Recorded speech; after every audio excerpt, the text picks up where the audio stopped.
Newscast, Quinnipiac will not be marching in this year's St. Patrick's Day Parade. Clubhouse on Whitney is in trouble again. We have more on the latest bar raid in Hamden. And all the updates on the reopening of the Sleeping Giant State Park. All that and more on the Q30 Newscast.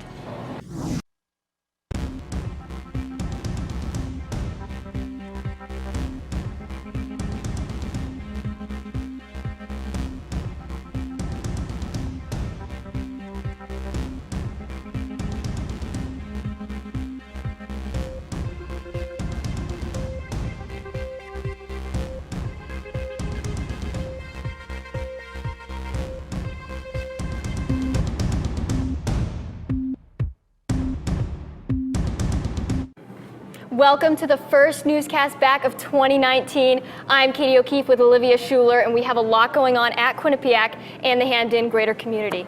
We're diving right in this week to news just outside of Quinnipiac.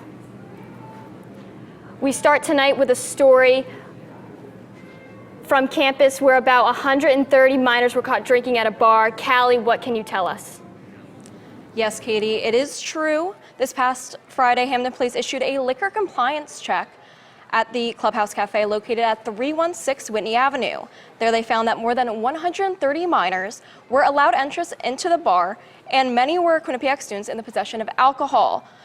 Today, the Clubhouse Cafe was given a summary suspension by the Connecticut Department of Consumer Protection, which bars Clubhouse from opening until further notice.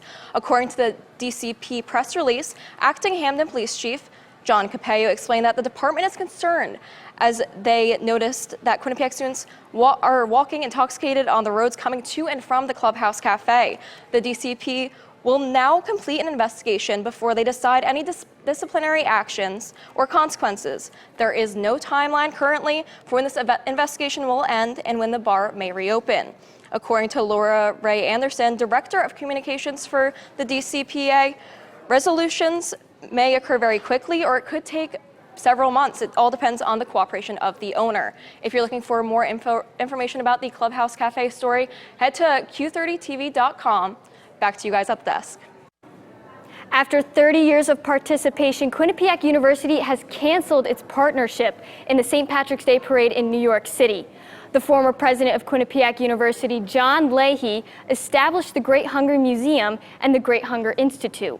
Irish Central received a statement from Leahy saying, quote, "The Irish Great Hunger Museum has been an important part of Quinnipiac's growing international status as an academic institution, and I hope it would remain on campus," end quote.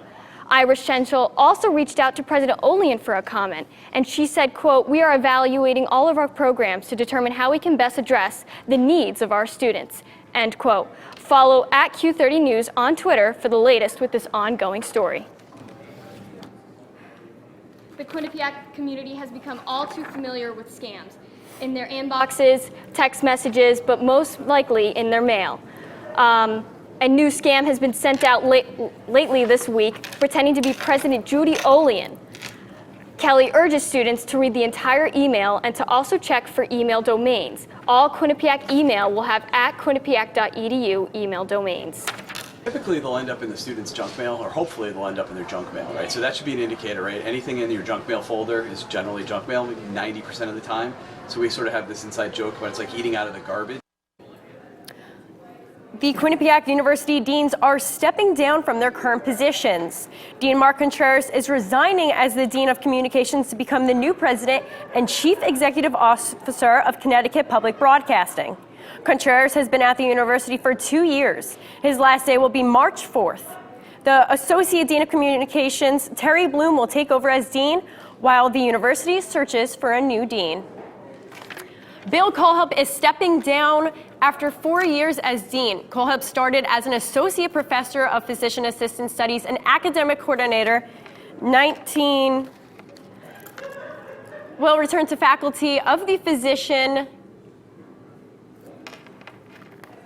studies and academic coordinator in 1996. He's stepping down as dean on June 30th of this year to spend more time with family. Kohlhepp will return to the faculty of the physician assistant program. The university is now searching nationwide for a replacement dean. President Julie Olian emailed faculty, students, and staff in regards to the strategic plan for Quinnipiac.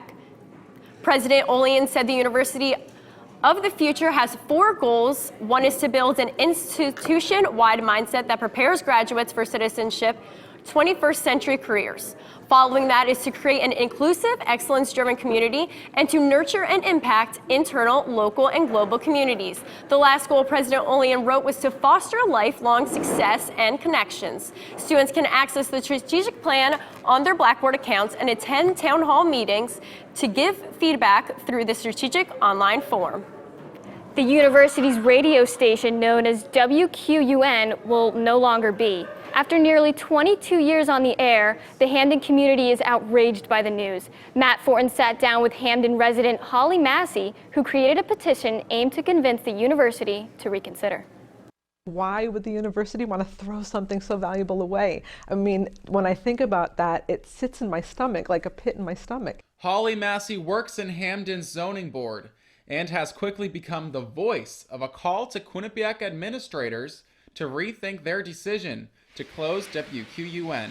She's a lifelong resident of Hamden and a longtime listener to the station. The place that everybody can go to get information as well as to be entertained. Massey has been working hard to spread the word about her petition to keep the station open, and it's quickly approaching 500 signatures and plenty of heartfelt comments from listeners. The decision to close the QU-owned commercial radio station was announced earlier this month. It's set to sign off for the final time on May 31st. Welcome to the WQUN Morning Show. I'm Ray Andrews. WQUN first went on the air back in 1997 and has since provided the area with classical music and local news coverage. Administration denied our request for further comment or for an interview with someone at the station, leaving just the statement they released a few weeks ago, saying dwindling student interest in radio was the cause behind the closure. But as we found out, not everyone is seeing that trend. You are listening to WQAQ. General Manager of WQAQ and senior Quinnipiac student Emma Spagnolo says that she's seeing more interest in the student-run radio station. We've totally expanded. We have way more shows than we did when I was a freshman. Our membership is like over 150. We have over 60 shows every week. So there is definitely an interest in radio. Good for WQAQ. But Holly Massey says that her and her town hall colleagues, including Mayor Lang, are all in agreement on one thing. People across the entire board, people who don't agree on anything, all agreed on this one issue. And Holly says that anyone who'd like to support WQUN can go online to the petition to sign or sign a paper version at Whitney Donuts. Matt Fortin, Q30 News. In November, Q30 News reported that Professor Thomas Coe was exposed as an internet predator by Pop Squad, a popular online organization that aims to protect children from predators. Q30 News reached out to the university for a statement in regards to Thomas Coe's status as a professor of the university. Lynn Bushnell, Vice President for Public Affairs, said, quote, "This is a personal matter and the university will have no further comment," end quote. Coe is no longer listed on the university's online directory and cannot be found as a professor on WebAdvisor. Another spring semester means another graduating class, and for QU seniors, it'll be a fun one. The senior experience events were just announced this past week. They will be spread over the next couple months leading up to May. The first event is tomorrow. Our first event is Thursday, which is free, which I'm like, why not? And there's going to be a cash bar, and I mean, you're going to watch some of your peers get hypnotized. It's, you know, it's like a rated R show. It's going to be funny. As of right now, 4 more nights are planned, including a casino night at Mohegan Sun Arena on April 12th. The State of the Union is a yearly event hosted by the Student Government Association. University administrators sit on a panel to answer students' questions. Each administrator representing their department will update students on the improvements being made around campus. Q30 News will be covering the event live next Wednesday at 4 p.m. Our very own Joel Vanner will interview some of the panelists to cover all the questions students have. Governor of Connecticut Ned Lamont is looking into taxing groceries and prescription drugs, but the governor is not looking to raise income taxes. Back in November, before Lamont took to office, the idea to tax groceries and prescription drugs came about to create economic growth, according to Eyewitness News 3. The governor is exploring all his options in regards to taxing. If the state chooses to move forward with taxing groceries and prescription drugs, it will take some time to get approved. 2 new Greek chapters might be coming to campus: Alpha Phi Alpha Fraternity and Delta Sigma Theta Sorority, which are both multicultural. Each organization focuses on recruiting African American students. Those interested in joining will attend meetings and go through interviews with alumni from the local area. Formal recruitment will begin on February 9th. The university hosted its annual Human Trafficking Awareness Campaign today. Law school students and professors taught everyone who came about the indicators of human trafficking. One QU student explains the importance of this issue. It's prevalent in Connecticut, and especially as law students and like the community, Connecticut, the legal community, it's important to be able to recognize these signs in everyday life so you can see if something's going on. Some of those signs include fearful behavior from a possible victim, along with other signs, such as a branding symbol on their body. Tomorrow, a victim of human trafficking will share their story at 6:30 p.m. in the School of Law ceremonial courtroom on the North Haven campus. Winter weather has caused destruction across campus in all 3 campuses. Trees and branches have been torn down by the wind, and a significant amount of rain has caused major flooding. Staying within Hamden, Mayor Kurt Lang has Public Works Director Craig Caesar announced that the town will be having a brush and tree pickup from any fallen debris from the winter storm. Residents are being asked to put brush and tree limb at the end of their driveways for pickup. And Olivia, after tonight's storm, it looks like there will be even more trims and branches to clean up. Great. Luca, what is it looking like out there right now? I don't think we're really going to be getting a break from the cold weather anytime soon. As you can see today, right now at around 9:45, we actually are having a high of 13. It really isn't going to get better. It's going to get progressively colder at around midnight. It's going to be 9 degrees. However, tomorrow it's going to kind of go back up a little bit to 18 degrees as a high, going down to a low of 5. We will have more of that right after this break. Welcome to the WQAQ Morning Show. Dan Ball and Emma Spagnolo joining you here from the QAQ studios in Hamden. And Emma, it is that time of year again.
Connecticut needs blood badly.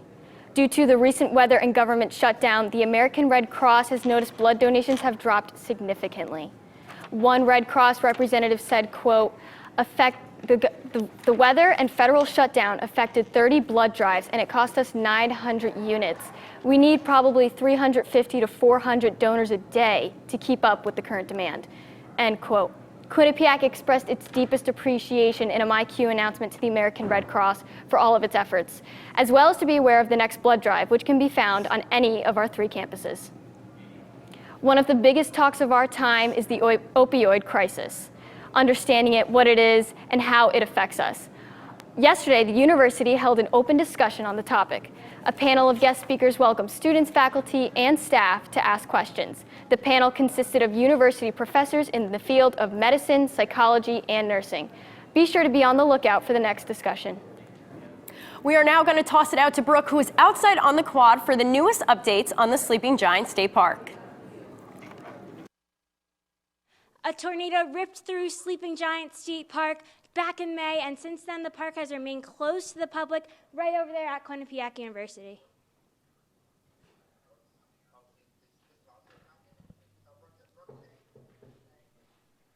Am I doing it again?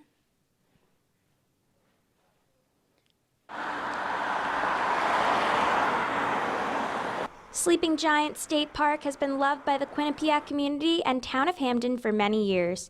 Now many are anxiously awaiting its reopening that is projected for this spring. The State Park Division of the Connecticut Department of Energy and Environmental Protection has been working through a series of phases to restore the park as soon as possible. In the beginning, it was bang, bang. You know, it was like it needed to get done. They came in, they cut, they chipped, they hauled everything out of here. The next phase, they came in and they raked it all out. However, the process has not been a smooth ride. The weather didn't really cooperate. It got cold, it kept raining, so they didn't really seed it until the end of October, which is going to be a problem because I don't think it germinated. The local community has been volunteering through the Sleeping Giant Park Association to help. They actually got trained with chainsaws.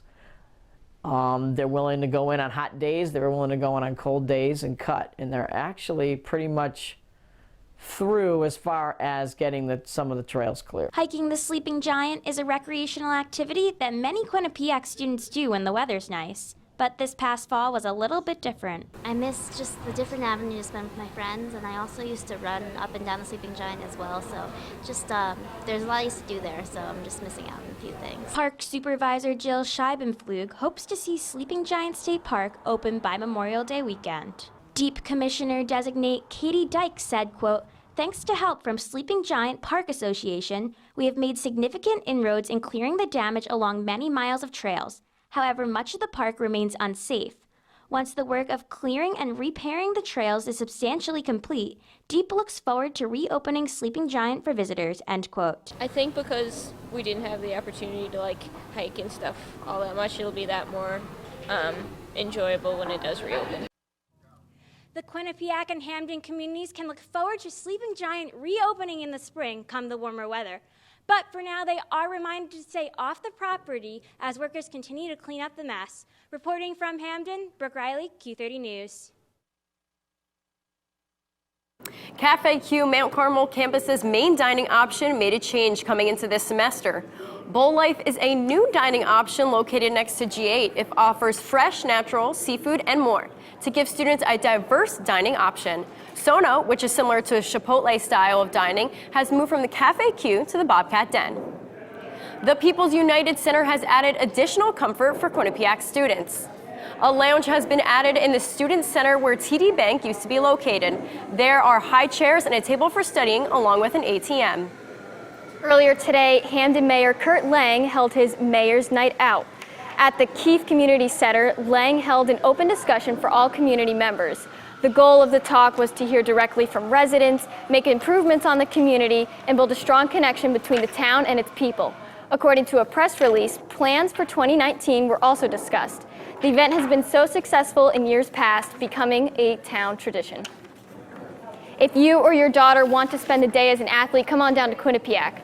On Saturday, the University Athletic and Recreation Department welcomes those in the greater New Haven area to a Girls and Women's Sport Day. The event is free with a whole day of activities, including going through conditioning with varsity athletes and even going to the women's ice hockey game at 3 p.m. Each girl will get 2 free tickets to the game. Girls are also invited to an autograph session and open skate with the Bobcats afterwards. You can register online at QuinnipiacBobcats.com.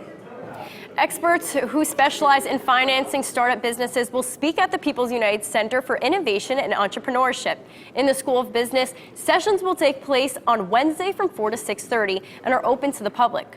Fred McKinney, the Carlton Highsmith Chair of Innovation and Entrepreneurship and Director of the People's United Center for Innovation and Entrepreneurship said, quote, The goals of the speaker serves to create a vibrant entrepreneurial on-campus community, provide inspiration for entrepreneurship at Quinnipiac as well as in the community, and share information that will assist budding innovations to attain their goals, end quote. Tomorrow, students have a chance to meet one of the most creative senior executives in the business industry, Blair Taylor. With degrees from UMass Amherst and UCLA, Taylor will discuss the dynamics of the business world, and he's calling it a diverse world of opportunity. There will also be an open discussion for students to ask questions and learn more about the field. The discussion is tomorrow at 5 p.m. in the Mount Carmel Auditorium. The event is free, but you must register online at qu.edu. The government has reopened, but will last. And a familiar face may be running for president in 2020. Kelly Ryan has the most recent political news. Kelly? Olivia, Katie, not only does the most recent government shutdown hold the record for the longest in U.S. history, the Trump White House now holds the record for the longest time without an on-camera briefing. White House Press Secretary Sarah Sanders appeared for the first press briefing of 2019 on Monday. She told the public the president does not want to go through another shutdown. Trump told the Wall Street Journal he believes there's a 50-50 shot the government will reopen on February 15th. He says he's willing to do whatever it takes to build that wall, even if it means shutting down the government again on that date and bypassing Congress.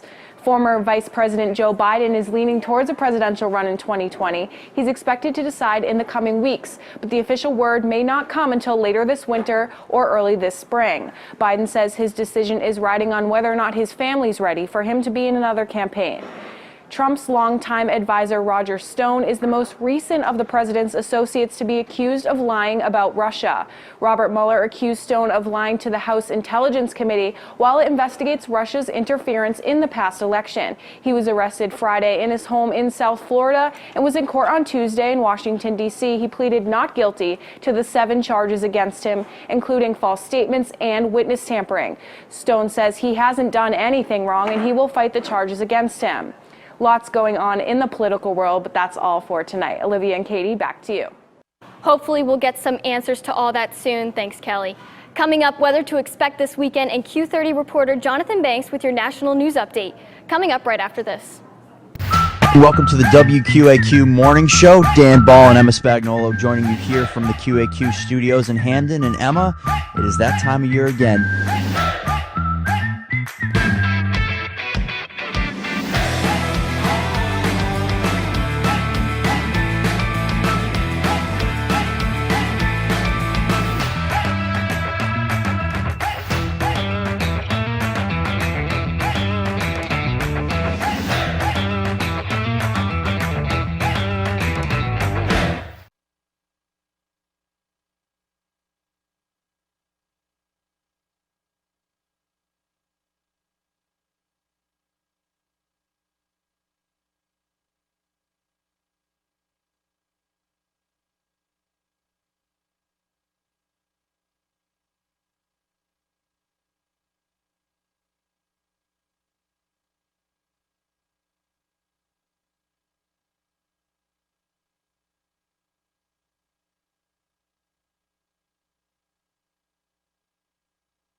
I think it still is, but hearing of record. Were you really not expecting that? No. Well, last time I checked, there wasn't snow until around sometime this evening. All of a sudden, snow came down out of nowhere. That's right. We don't have a lot, but it is hearing of record cold winds. Sounds like weather could get worse. Luca's here now with the full forecast.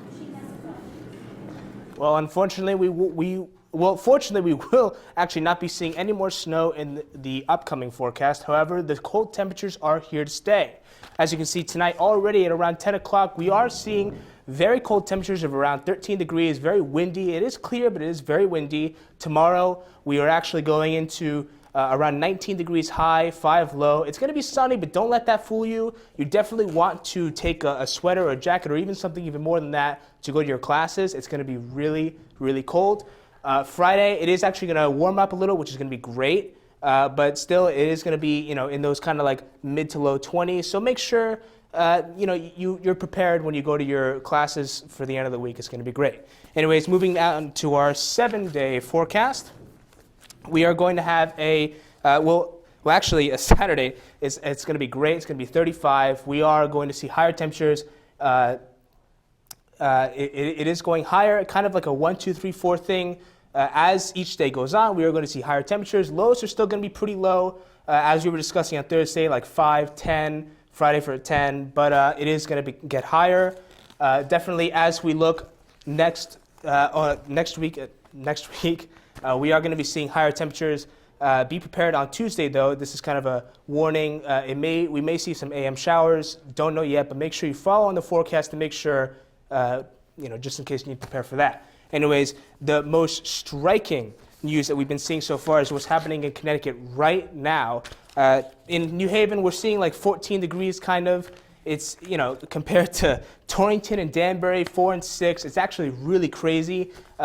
This is actually a result of the vortex that has been terrorizing the American Midwest and Canada, coming from the Arctic. New England is not as affected as like Chicago is, but this is definitely like something that's not going to stay. So don't worry. Tomorrow is really going to be the only really big cold day of the near future. Anyways, that's enough for me. Back to you guys at the desk. Live in studio, Jonathan Banks has your national news update from Atlanta, Georgia to Chicago, Illinois. Country knows it is almost Super Bowl Sunday. The New England Patriots and Los Angeles Rams will be the teams looking to win the 53rd edition of the big game. That game, like Katie said in Atlanta, it'll take place Sunday night. Super Bowl opening night kicked off a few days ago, and Barstool Sports founder Dave Portnoy and popular personality Eric Sollenberger, known as PFT commentator, were kicked out of the event, as Barstool Sports has banned from all NFL-sponsored events since 2015. Sollenberger, who visited Quinnipiac last year to promote a Barstool Sports show that was eventually canceled by ESPN, told TMZ he was arrested for criminal trespassing. Here's Portnoy on his charges. I got hit with a criminal trespassing and one other charge, I forget what it was. The Atlanta Hawks security, Mercedes-Benz security, all listed places that if I showed up, I'd be arrested on the spot in the next 2 years. Chicago police are still looking for the people who assaulted Empire star Jussie Smollett. Chicago Chief Communications Officer Anthony Guglielmi says Smollett was approached early Tuesday morning by people who, quote, gained his attention by yelling out racial and homophobic slurs towards him, end quote. Smollett was said to be in good condition as of Tuesday night, with cuts treated on his face and neck. No suspects have been identified. 85% of the nation experienced temperatures below freezing today. This dangerous polar vortex, not seen before in recent memory, has caused many things to occur, including the U.S. Postal Service suspending their mail delivery. People are also told to refrain from opening their mouths when they step outside. The cold is also affecting flights, as United Airlines canceled 500 of them at Chicago's O'Hare International Airport. Amtrak also canceled all trains out of Chicago today and into Thursday. That's all I have for national news. Olivia, Katie, back to you guys. Thanks, Jonathan. Coming up, we have Tom Krasinski in studio for an update on all things Quinnipiac sports. And what tickets you must get. Stay with us. Welcome to the WQAQ Morning Show. Dan Ball and Emma Spagnolo joining you here from the QAQ studios in Hamden. And Emma, it is that time of year again.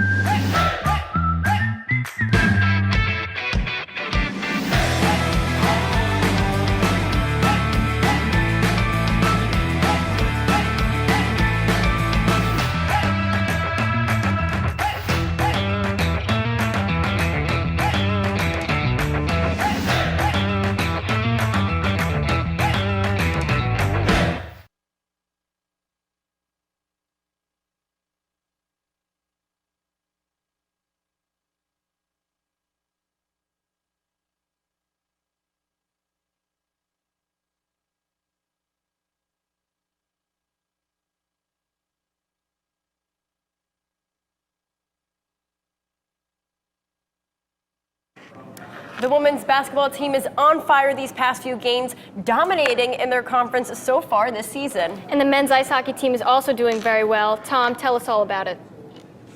Katie, Olivia, thank you.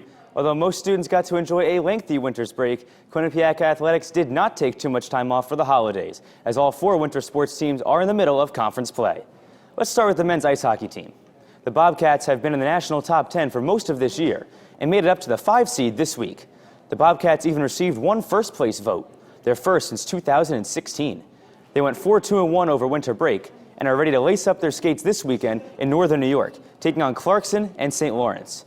After that, the Bobcats will host the arch-rival Yale Bulldogs next Friday night and what's sure to be the game of the year. Nobody is happier to be back on campus than the Quinnipiac women's ice hockey team. Quinnipiac will be back in action at home this weekend, also playing Clarkson and St. Lawrence. For the Bobcats, this will be their first set of home games since November 20th, a 2-month stretch of road games. The club went 6-7 over the road trip and will look to finish strong with exclusively conference games remaining. Shifting over to the hardwood, the women's basketball team has been red hot of late. The Bobcats have won 8 straight games, including all of their conference contests. In fact, the Bobcats have not lost a MAC game since February 2nd, 2017. The team looks primed for one more NCAA tournament run for outgoing seniors Jen Fay, Erin McClure, and Paula Stroutmanet. Finally, the men's basketball team has continued its rise all the way into a 3rd-place standing in the MAC. Cameron Young recently scored his 1,000th career point and won his 2nd MAC Player of the Week award this season. As long as Young keeps leading the way and the team keeps getting contributions up and down the roster, the Bobcats can continue their rapid rise in the MAC. And Tom, I believe a big game is coming up. Some Yale hockey, right? That's right, Katie. It's going to be a big game, Bobcats and Bulldogs, next Friday night at the People's United Center. 2 teams don't like each other very much. It's going to be a fun, lively atmosphere. Don't miss it. Follow us at Q30 News on Twitter to stay up to date on all news surrounding Hamden. Thanks to everyone behind the scenes along with the producing staff. Until next Wednesday.